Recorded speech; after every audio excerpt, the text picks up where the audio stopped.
In Goya's greatest scenes we seem to see the people of the world exactly at the moment when they first attained the title of suffering humanity. They writhe upon the page in a veritable rage of adversity, heaped up, groaning with babies and bayonets under cement skies, in an abstract landscape of blasted trees, bent statues, bats, wings and beaks, slippery gibbets, cadavers and carnivorous cocks, and all the final hollering monsters of the imagination of disaster.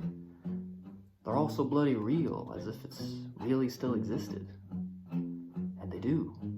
Only the landscape has changed. They still are ranged along the roads plagued by legionnaires, false windmills, and demented roosters. They are the same people, only further from home, on freeways 50 lanes wide, on a concrete continent spaced with bland billboards, illustrating imbecile illusions of happiness. The scene shows fewer tumbrils, but more strung-out citizens and painted cars, and they have strange license plates and engines that devour America.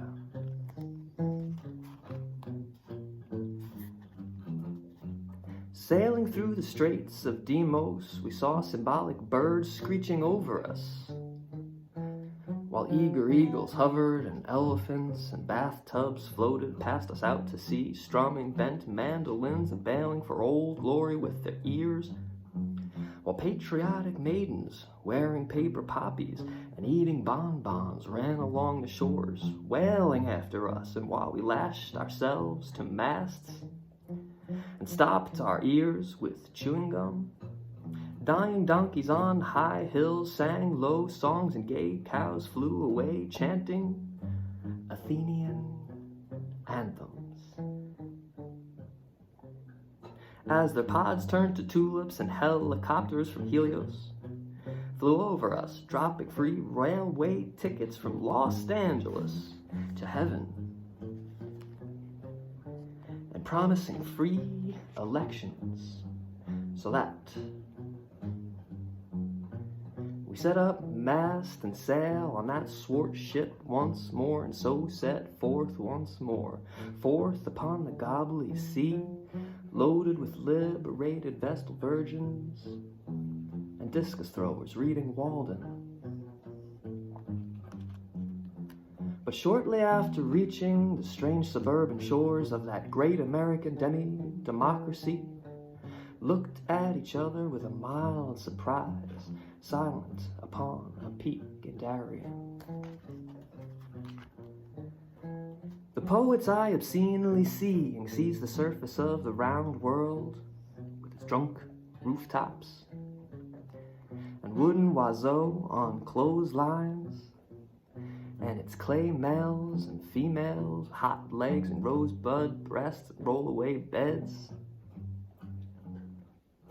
and its trees full of mysteries, and its Sunday parks and speechless statues, and its America with its ghost towns and empty Ellis Islands, and its surrealist landscape of mindless prairies, supermarket suburbs, steam-heated cemeteries, Cinerama holy days, and protesting cathedrals. A kiss-proof world of plastic toilet seats, Tampax and taxis, drugstore cowboys and Las Vegas virgins, disowned Indians and cinema matrons, un-Roman senators and conscientious non-objectors,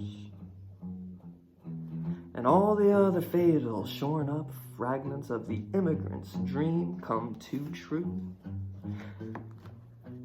and mislaid among the sunbathers.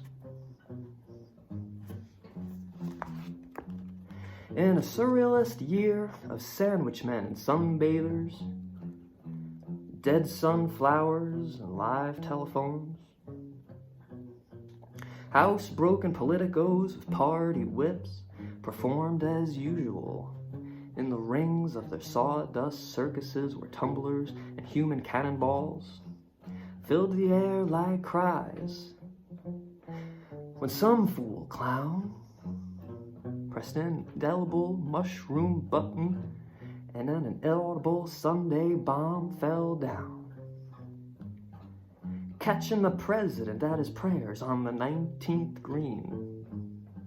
Oh, it was a spring of fir leaves and cobalt flowers when Cadillacs fell through the trees like rain, drowning the meadows with madness. While out of every imitation cloud dropped myriad wingless crowds of nutless Nagasaki survivors and lost teacups full of our ashes floated by. Sometime during eternity, some guys show up, and one of them who shows up real late is kind of a carpenter from some square-type place like Galilee. And he starts wailing and claiming he is hip to who made heaven and earth, and that the cat who really laid us on is his dad. And moreover, he adds, it's all written down on some scroll-type parchments which some henchmen leave lying around the Dead Sea somewheres a long time ago, and which you won't even find for a couple of thousand years or so, or at least 1947 of them, to be exact. And even then, nobody really believes them, or me, for that matter. You're hot, they tell him, and they cool him. They stretch him on the tree to cool. And everybody after that is always making models of this tree with him hung up. And always crooning his name, calling him to come down and sit in on their combo. As if he is the king cat who's got to blow, or they can't quite make it, only he don't come down from his tree. Him just hang there on his tree, looking real petered out and real cool. And also, according to a roundup of late world news from the usual unreliable sources,